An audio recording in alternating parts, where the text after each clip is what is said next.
Gwen Jimmere, how are you doing today? I'm awesome. How are you? I'm doing well. I'm doing well. So we're very excited to have you on the show. Those of you that are listening, you're in for a wonderful treat. So much to cover, so we're just gonna jump right in. So Gwen, how would others describe you as an individual? Oh, I don't know. That's a great question. I think they would say depends on who you're talking to, first of Okay. all. But I think most people would probably say I am extremely resilient. I tend to put more onto my plate than I say yes to a lot of stuff, you Okay. know. And so I'm trying to get better at saying no to certain things. I don't like to disappoint people. So most people probably say I add too much onto my plate. But I'm also really good at delegating. So that it kind of balances itself out. My son would tell you I'm the best mother in the world. He just told me that today. But he would tell you that. And I think that also most folks would probably say I'm pretty funny. All right. All right. You're gonna tell us some jokes. I'm not a comedian. All right. All right. I'm You're only funny just when I'm not trying to be funny. just That's naturally the thing. funny. Naturally funny. Well, you say Yeah. yes to a lot of things. Thanks for saying yes to this interview. Of course. So your story is very fascinating. I want us to jump right into Naturalicious, which is something that Yeah. you're the founder of, and you started back in 2013. Yes. 2013. So when you were starting Naturalicious, did it just start out as a hobby? I think you were watching Chris Rock, Good Hair, seeing him just disintegrate cans into hair products, and you're just like, dang, let me do something about it. Yeah, you got the whole story. I don't know. You don't even need me. I'm just here to retell it. Most people have to tell the whole story too. But yeah, basically I was not really looking to start a hair care company. I'm probably the least likely hair entrepreneur, to be honest. I was never like the girl with fabulous hair growing up and really into makeup and beauty. Like that just wasn't my thing. I was very much a tomboy. And I just happened to, again, be pregnant with my son. I was married at the time, was pregnant with my son, and I saw Good Hair, like you mentioned, by Chris Rock, and a metal soda can, disintegrated in a tub of hair relaxer within about 45 minutes. And it just was appalling and amazing all at once, on top of the fact that I was pregnant and emotional. Right. So it was just like all these things happening. It was like, oh my goodness, if one, I've been doing this to my hair since I was 9. And at that point I was in my like mid to late 20s. And then on top of that, if it does this to a can, what's it doing to my body? And what's it going to potentially do to my unborn child? And so that really set me off on the quest to find products that were natural, organic, plant-based, that worked really well, but they didn't really exist at the time. Granted, this is like 10 years ago at this point. It's not like it is now where you can just go to any store and find natural hair products, all the way from, Dollar General all the way up to like Neiman Marcus. It wasn't like that. You had to go to like the hood, or you had to go to like Brooklyn to find Carol's Right. Daughter or something. So So it didn't exist. So I had to create it.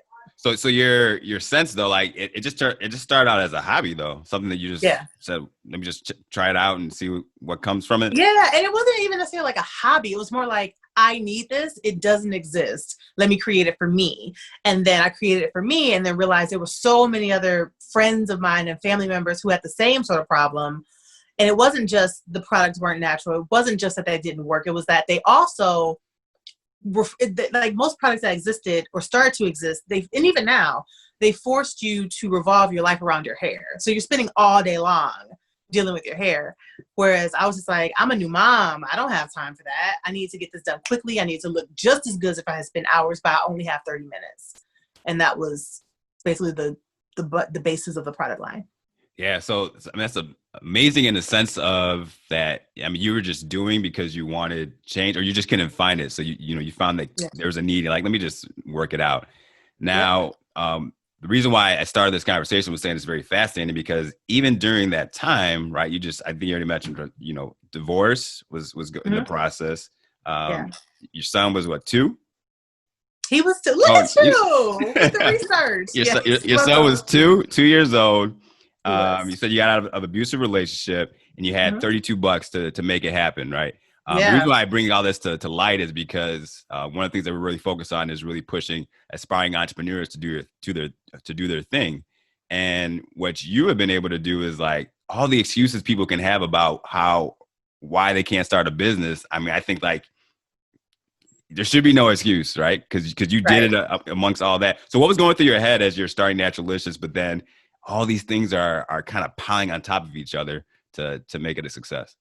Yeah, so I got, like you mentioned, I got laid off from my job. I had a quote unquote good job. I was the global director of digital marketing for Ford. So I had a nice cushy job with a company car and a nice office and all that. Got laid off from my job in the midst of going through my divorce. My ex-husband was very abusive in every way you could imagine. And 30 days before my divorce was final, I got laid off from that job. So I was the breadwinner of the family, which meant I was paying for my side of the divorce and his side of the divorce. And I was left with $32. And so for me, it was like, okay, one, they always say God laughs when you plan. Mm-hmm.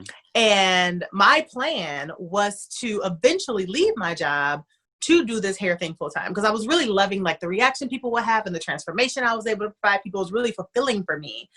But that was 2 years into just kind of exploring, right? Yeah, I just had this kind of like crutch of like the job and like, all that it provided, the benefits, everything. And I had been praying actually for a while and saying, God, let me know when is the right time for me to leave this job and do this full time, because I think this is what you want me to do over here, but I got to take care of my responsibilities on this side. Absolutely was not planning to leave in the middle of the divorce. But again, God laughs when you plan. And so I think that I got laid off in the middle of all that chaos in my life. And it was like, okay, listen, Gwen, you got to make money today. You've got a son to feed. You have a mortgage to pay. You have no family in the state. Your ex-husband's not helping out. You can either go apply for another job, which is going to take, at least a month, maybe 2 to actually get hired, depending, at the level that I was at. Or you can take this thing that God has given you this gift of, and you can go turn that into a business today. And that was really why Naturalicious became a business at the time that it did. Do you believe that, had you not been laid off and circumstances were different, that you would have the right motivation to kind of grow Naturalicious the way that you were doing? Like, do you feel like putting yourself in that situation where it's just like, hey, man? I don't. I think that, I was really pushed against a wall, and it was like, there was nowhere else to go.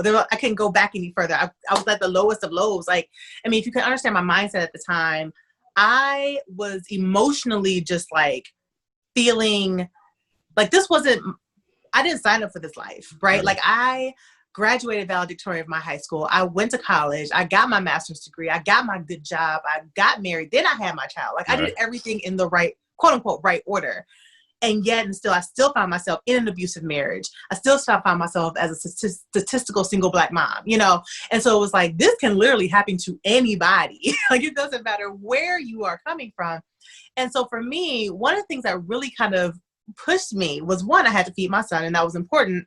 But two, it was like, my ex-husband was very much like, this is a 2-income household. You cannot survive here without me. You're going to have to move back home with your mama, and you think you divorcing me and it's going to be all good, but you're going to be coming right back. And I was like, oh no, you must have forgot who you married, bro. Like, no. You don't know me. Right. So it was like, that also was like, I'm going to make sure that you're proven wrong. Yeah. Plus, again, my son, he was just about to turn 2. And I knew that one day he was going to grow up and he was going to know this story eventually, at some age. And I wanted to make sure that when that story was told, it was a story he would be proud of. And that, mommy didn't falter. She fell down, but we got back up and we made stuff happen. And not only did we make stuff happen, but we inspired other people in the process. And we created, a life for ourselves and, helped so many other people in the process. And so one of my biggest things is making sure that he is proud of me. And I know he is, because every year when they do Black History Month for school, he's always like, I don't want to do these people that aside you, mommy. I want to do you. And he does me as his Black History project. So, that's like my biggest joy, is making sure that he's proud of me. The pressure's on my kids. They better be putting me down for Black History Month. So in line with that, right, though, like, still, like, when it comes time to really have that mindset, right? Because the mindset that you had during that time is very strong, right? So for those that are going through whatever situation, right, they may have that aspiration to start a business, or they may have the aspiration of getting out of a bad situation. How do they really ground themselves into making that change happen? I think you just have to have a growth mindset. I mean, you have to have a mindset like, this plan that I have cannot fail. When I think you have to also have the audacity to believe in yourself enough to choose you and to choose your dream. We're talking about Dream Big Club. Like, have the audacity to dream big. Have the audacity to believe that you were not brought to this place to fail. If you're a believer, if he brings you to it, he will bring you through it, sort of thing, And I just had to, that like, and when I use the word arrogance, I don't mean it in a negative like that. It's normally, that we normally think of it, but you have to have a bit of arrogance about yourself to be like, I can do this. Like, I was put here to do this, and I'm going to do this. And it just is what it is. There's not a plan B. My dream is my plan A, B, and C, and I'm going to make it happen. Yeah. And then you have the ability to also execute, right? Because even in the midst of that, you went out, were able to get a pretty big deal with Whole Foods, and even as you're hustling, like, you're still, as you mentioned, you're a single mother. So there's times where even as you're going to the market, you're bringing your kid. So it's like, just like, you just have the, hey, by any means necessary, I'm going to get this done, right? So that growth mindset is very important. But how do we get ourselves to that growth mindset and know that the possibilities are endless and there's no excuses? That's a great question. I think once surrounding yourself with other people who are like-minded, people who are either already winners or on their way to becoming winners, or have that winning mindset. Not the woe is me, like, all the chips are down. You need to have a glass half full crew around you. Right. I think that's very, very important. Being an entrepreneur is extremely lonely. Most people in the world, generally, we don't grow up around entrepreneurs, and entrepreneurs have to make very tough decisions, almost decisions that most people would consider to be illogical. I remember once I had to choose between buying raw materials and making more products, or paying my car note, and I chose the raw materials. And I remember my mother was just like, what the heck? What is wrong with you? Mama, what, they repo your car? And I'm thinking like, okay, if I pay the car note this month, don't buy any raw materials, I can't pay it next month.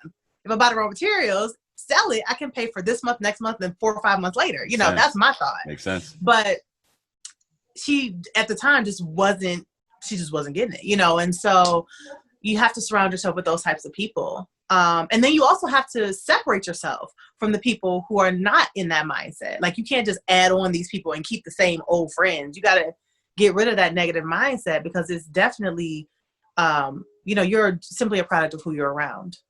So speaking about people who you're around, and you just mentioned your mother. So someone that was integral in helping you to get started and mixing everything together, right? Mm-hmm. When it comes to being resourceful, especially in the beginning and even today, right? You mentioned just resources and network. How should people really think about the impact of really getting into their network, or even using the resources around them into making sure they're successful? Like, for me, social media really facilitates a lot of that. I'm in a number of business groups. One here, a large one here in the state of Michigan. I'm in another one, the city of Detroit. I'm in another one that's national, is based in Atlanta. And, I'm in all these groups, and some of them are free, some of them are not free. But if you can't afford to pay for any of them now, there are several of them that are free. Just get into them, lean into these groups. Ask for help, and also don't just ask, don't just take, like, also give. So if you have resources, or if you have advice that others can benefit from, like, show up, be a visible party and a visible participant in these places. Because when the time comes for opportunities to arise, people will think of you to partake in those opportunities, So, right now you're still dealing with COVID, but there have been some grant opportunities that came my way because I'm an active participant in some of these groups. And when those grants came up, people thought of me to tag me on it to say, hey, apply for this. And I won several of those, during COVID, which has helped my business to make sure it stays afloat. So you just want to make sure that you're leaning in. Don't be a lurker. Don't be like everybody else. Most people are lurkers, be the 1%, be different and show up. And like I said, don't just take, but also give. So I like that, right? Because even so right now, right, COVID-19 impacting, it's impacting the whole world. And from what you're saying, like you're in these different networks and groups where through this time, you've had some great pivots in what you're doing where, one example is around you using the network to be able to exchange jars and lids and be able to keep things moving in what you guys are doing. Yeah. Speak more on how you have really looked to, the power of numbers, right? Coming together and making sure that we can succeed as opposed to just, hey, they're a competitor. Let me just kind of look to the side and say, no, I'm going to do me. So kind of speak more on the, how you're using this time and some of the pivots that you've done. Yeah, a couple pivots that we've done. Actually, 3 that come to immediately to the top of mind. One, like you mentioned, there has been a bottle and cap shortage in the beauty industry since COVID started. The reason for that is that a lot of the larger conglomerates like P&G and L'Oreal and Unilever, they're all starting to make, or has started to make, a ton of hand sanitizer, more so than they were before. And so they were buying up the bottles and the jars. And of course, there's also just individuals who are doing the same thing. So the bottles, the caps, the jars that we would typically use were not available. And if you can imagine being a supplier, if you can, get a 300,000 case order and someone else is ordering 3,000 units, you definitely don't take the 300,000, So it's like us independent brands was kind of like pushed to the side. But so the problem was that we were all experiencing this. It wasn't like it was just like me or even just like the quote unquote Black beauty industry. It was the entire industry, regardless of what your, target audience was. And so I started looking around and I was like, okay, we're all suffering, but some of us probably bought a whole lot of stuff before this happened. So somebody has to have a surplus. So I just started calling my friends who are, on paper competitors, but really my friends in real life. And I was just like, hey, do you have bottles that you can sell me? Excess bottles that maybe, in these different sizes that I need that you can sell me. And some of them did, some of them didn't, but enough of them did where I was able to actually get what we needed. And the same thing for them. So, if someone was like, we sell our caps are all very like metallic and gold and very pretty. Do you have any of these? Yeah, we have some excess ones. And some people we gave them to, some people we sold them to at cost. And it's been really great because, any of these people, us included, could have sold our excess inventory to them at a significant upcharge.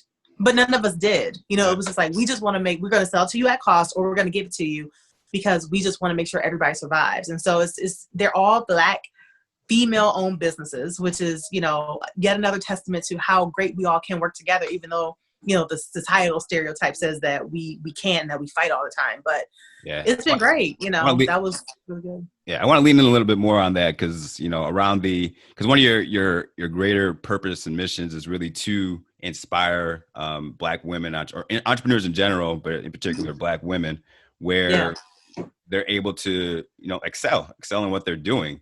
Now, when it comes to us really corralling around and making sure people are successful, making sure people have the right resources to be successful, like what else can we do to really make sure that we have that strong ability to work together and to do things like you're saying, as opposed to saying, I'm about to take some of the market share away from Naturalicious. It's a matter of like, no, I want her to succeed. I'm going to succeed too. We're going to make it work together. Yeah. I mean, unfortunately, some people are of that mindset, and I've learned I can only control what I do, and so I can control what you do. I can't change your mind. But some people, unfortunately, are of this mindset where it's like, it's all me and like dog eat dog and Wild Wild West and that kind of stuff. But my thought is like, listen, I'm really here to serve a purpose. And my purpose is to help women who are frustrated, upset, at odds with their beauty, feel like they are just, at their wits' end, don't feel beautiful. That is my purpose, is to transform them into the complete opposite of that. To take them from hating what they see in the mirror to absolutely loving what they see. And the catalyst that I use to do that is hair care. But really, I always say that we sell confidence. We make hair products, but we sell confidence and swag. That's what we really sell. We just make hair products. So we can make anything. Right. But the purpose is to get you to a point with your beauty that you may have never experienced in all your life. Because I've been that person. I've been that person who hated my hair all my life until I was in my late 20s, you know, and then finally loved it, and it completely changed my whole life. So for me, it's like, if you're leading from a place of serving, which you should be doing if you're an entrepreneur, then your goal does not become, how do I like beat this person? It's like, if this is my purpose and you probably have a similar purpose, it benefits both of us, right, for us to work together and collaborate rather than compete. Now, at the end of the day, you know, business is somewhat about competition. So it's not like you just want to like not make any money. But at the same time, it's like the old African proverb that everyone knows says, if you want to go fast, go by yourself. If you want to go far, go together. Right. I mean, if you look historically in any industry, any business that has really, really blown up has done it along with right, someone else or with another company. They've done it collaboratively. So, you know, you can only go so far alone. And so I can only evoke so much change by myself. So, you know, if a few of us can kind of get together and create something great, then we all benefit. And not only does it benefit us, but it also benefits the people who we're actually right, serving. So I'm always operating from a place of serving. No, love it, love it, love it. So kind of just touching on those that are even, you know, striving for that growth mindset and being able to like think and dream big, right? Mm-hmm. One of the things you did is taking that leap of faith and, you know, when you had that $32, started the business, walking into Whole Foods, and, you know, maybe everything wasn't perfect, right? On a mindset of really inspiring people to just do it and give it a shot, see what happens, right? Great lessons learned from what you've done, but like, what can you tell them to just say, hey, get started, see what happens, change it later? Yeah, I think a lot of people are scared of failure. And then my thought is always like, but what if you succeed?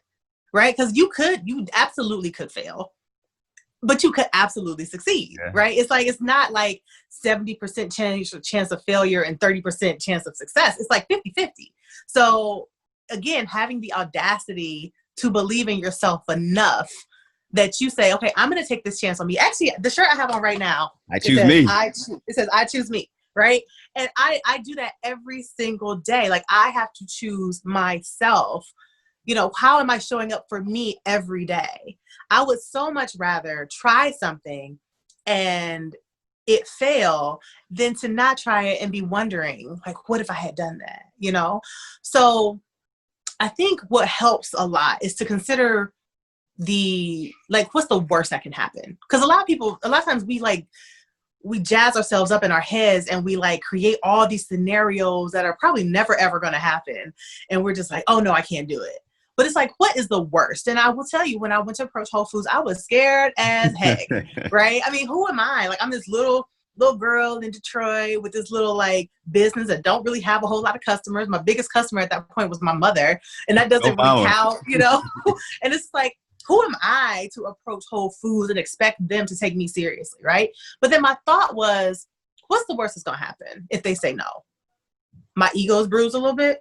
Okay. I feel sad. Okay. I don't get into Whole Foods. Great.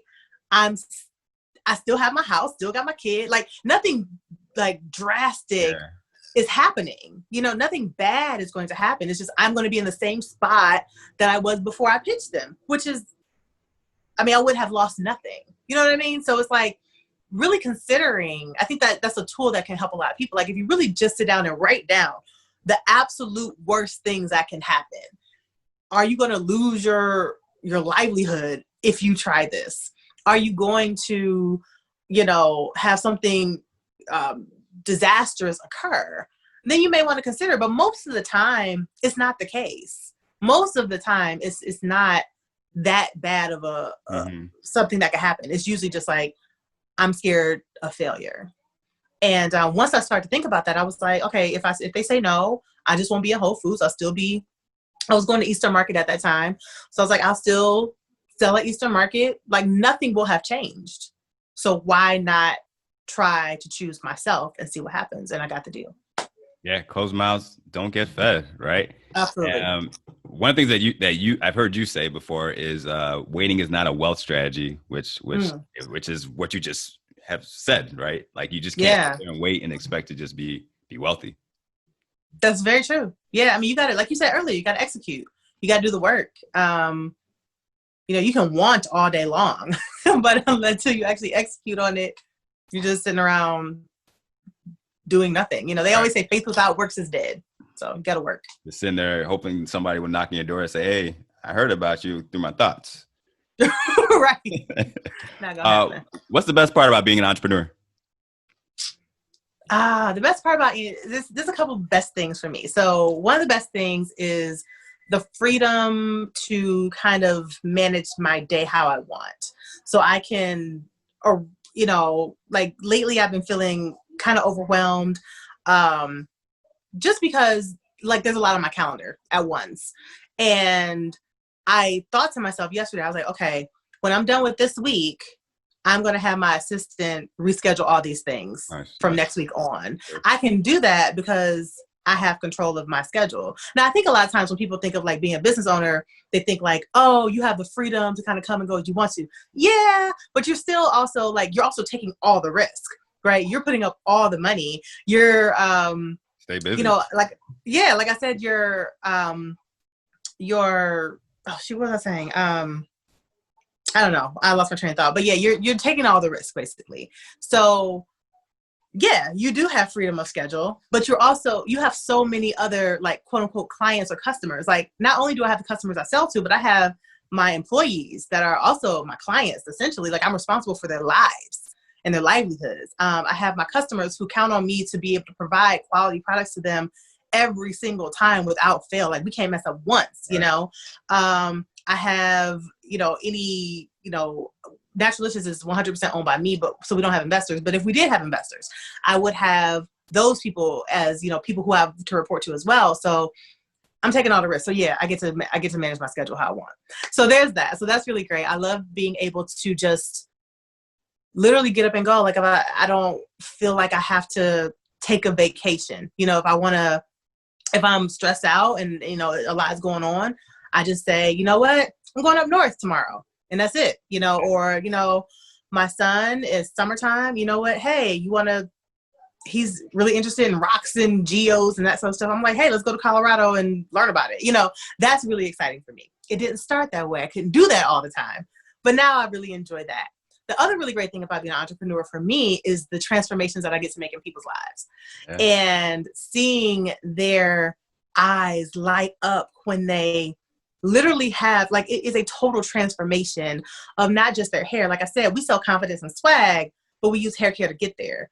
So for Black women specifically, hair is more than just hair. It's not just, and I'm sure, you're married to a Black woman. Yeah. So, it's not just hair. It's like, there's a lot of confidence and self-esteem or lack thereof wrapped up into our hair. There's a lot of history wrapped up into our hair that we are still dealing with like centuries later. There's a lot of Black unity. There's a lot of Black love, but there's also a lot of like racial segregation and racial profiling and stuff. You know what I mean? There's like good and bad things all wrapped up into our hair. It's a heavy load to carry on top of the fact that most of us have actually never truly been taught how to actually deal with our hair. We are under the impression that having, quote unquote, kinky, coarse hair, what have you, is a chore. That's a struggle, that the struggle is real and all of that. And so one of the things that I always lead with, like I said, we lead with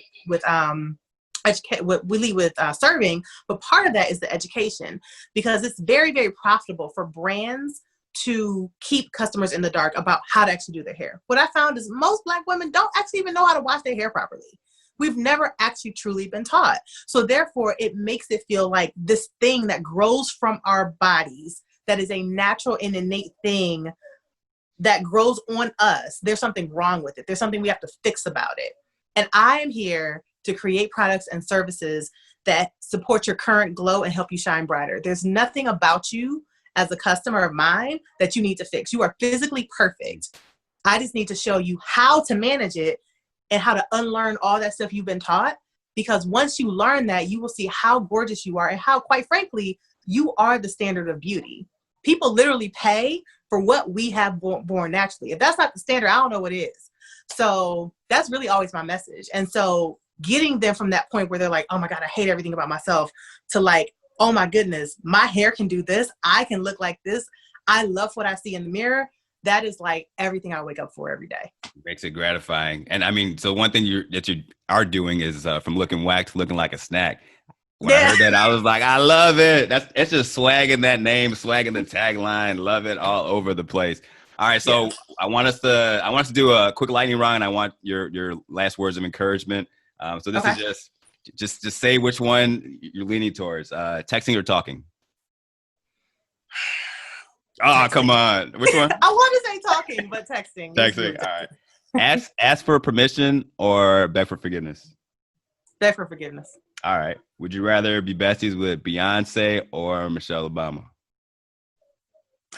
Aren't they besties like themselves? Can I get like a twofer? You only have one bestie. I can only have one. I'm gonna let them know too. Which one? Obama? All right. Yeah, Obama. All right. So Gwen, it's been wonderful. I do want to mention, because you mentioned your son, and he is the chief candy curator. So everyone, he puts one piece of candy in all the products, all the online sales. So when that happened, when my wife bought the product, I was like, this is really dope. I love it. And I actually had a chance to be the chief candy curator. So, So he loves his job. So Gwen, leave us with some words of encouragement when it comes to dreaming big, when it comes to really, really reaching out and fulfilling great things, taking that first step. What do you have to say? Gosh, I mean, I feel like I've kind of already said it. You already said it too. So a couple things. One, have the audacity to believe in yourself enough to just try. Jump off that cliff, build your parachute on the way down. You are not going to know all the answers before you jump. You probably won't even know most of the answers before you jump, but you will learn along the way. I still don't know all the answers, and I'm still jumping, in various things. And there's things that I see that I can do all the time to either help my business or help the customers that I serve. And most of the time, I don't really know what I'm doing, but I'm like, I have enough to be dangerous, and then I learn along the way. And I've done things and they have not worked out. And I'm also very transparent. And so I've told customers, like, you know what? This didn't work. So I'm going to refund your money because it didn't work.